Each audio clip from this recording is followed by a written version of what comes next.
wa rahmatullahi wa barakatuhu e bandiraɓe sehilaɓe jangiyankoɓe hande eɗen natana janginde masɗe pular ɗum ɗo ko a wiyete ay ɗo woni a mawɗo ɗum ɗo woni a tokoso ɗum ɗo woni a goto batta ɓeyda hen goɗɗo mbawa fodde ɗo timmi ɗone sa waɗini a waɗini a waɗini a waɗini keɓa e mawɗo tokoso mbaɗani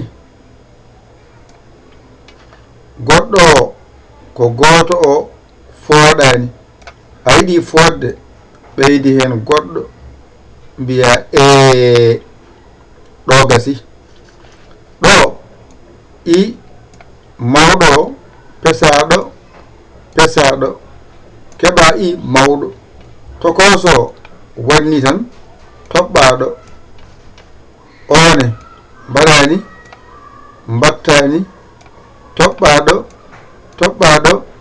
keɓa podgal ngal wona i ɗo ko i mawɗo i tokoso i podɗo garana o mawɗo nani tokoso o famɗa o ɓeydaɗo o goɗɗo mbawa fodde wona o ɗone ko mawɗo tokoso o famɗa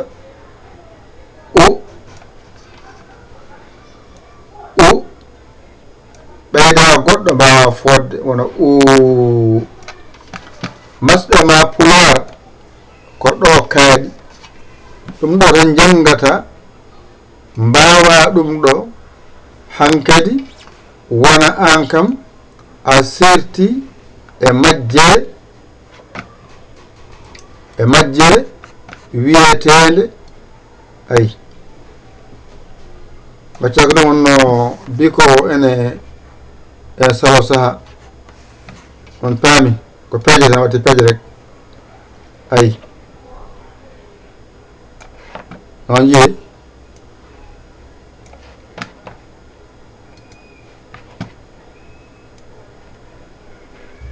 gasi ngara ceernda ɗo ngara ceernda ɗo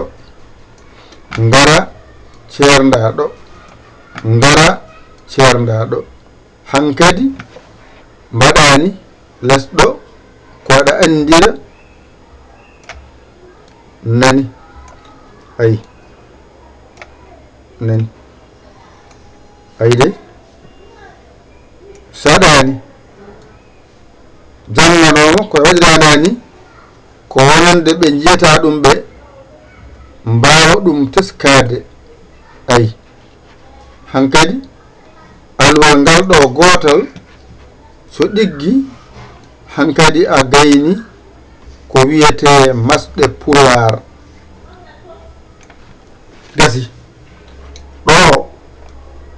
mbiya goo ɗo ɗiɗi ɗo tati ɗo nayi ɗo joyi wadde a faami masɗe pular ko joyi haaɗi sa wiyama a mawɗo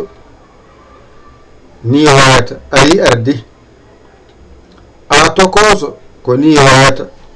a podɗo ko ni wayata ko jannete e a ko ɗo haaɗi ɗo so ɗiggi hankadi a yalti e majjere a andi a mawɗo a tokoso a podɗo gasi ɗone e mawɗo woodi e tokoso e podɗo ene gasi ɗo haaɗi i woodi ko i mawɗo i tokoso i podɗo ɗo so ɗiggi andu a serti e majjere i ɗo ko o mawɗo ɗo tokoso ɗo ko o poɗɗo so ɗiggi a serti e majjere o ɗone ko u mawɗo ɗo ko u tokoso ɗo ko u poɗɗo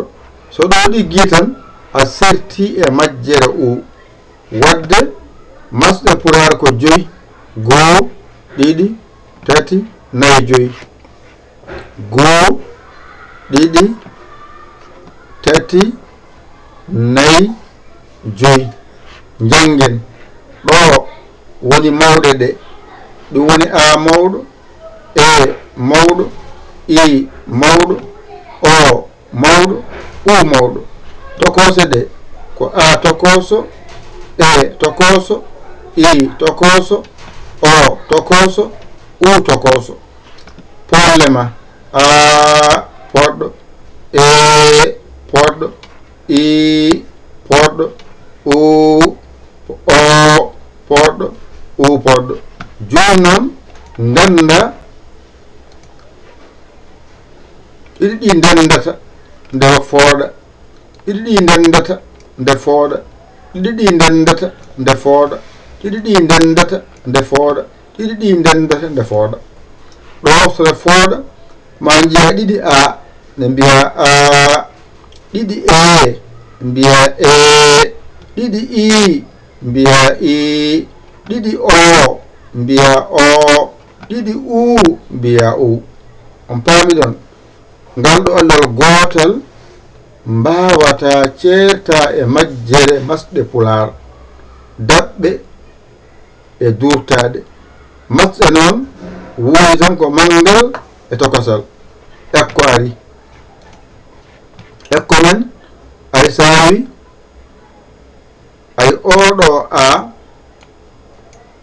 o wonda koye a tokoso ne sellire ni oɗo e ne sella waɗani wonda e oɗo a faami oɗo i mawɗo omo wonday i tokoso ayi on paamide ko i wonɗon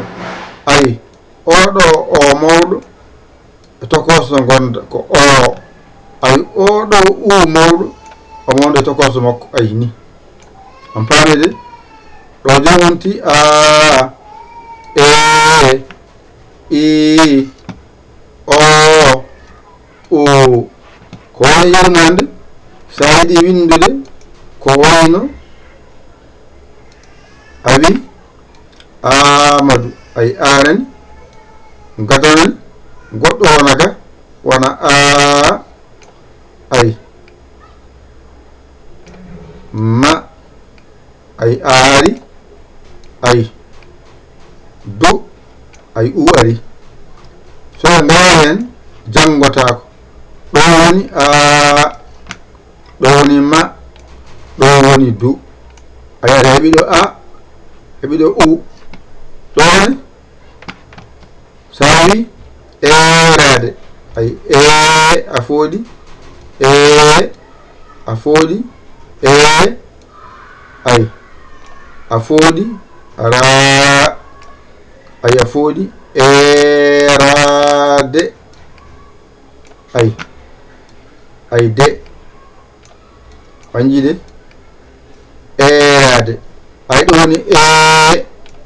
ɗo woni ra ɗo woni de a heɓi eerade ɗo woni irtude ay sa waɗini i mawɗo tokoso ara wona ir ay ir ay tu irtude ay denani ɗo woni ir ɗo woni tu ɗo woni de wona irtude ɗo ko o ene fooɗi mbiya orde ay onani fooɗi ay ronani woni or ɗo woni de ɗo woni orde ay or de ɗo woni u awi joni u maali ay u fooɗi umaali u ma foodi ma ay li umaali ay li nani ɗo woni u ma li ɗum ɗo ko école ha paama wonde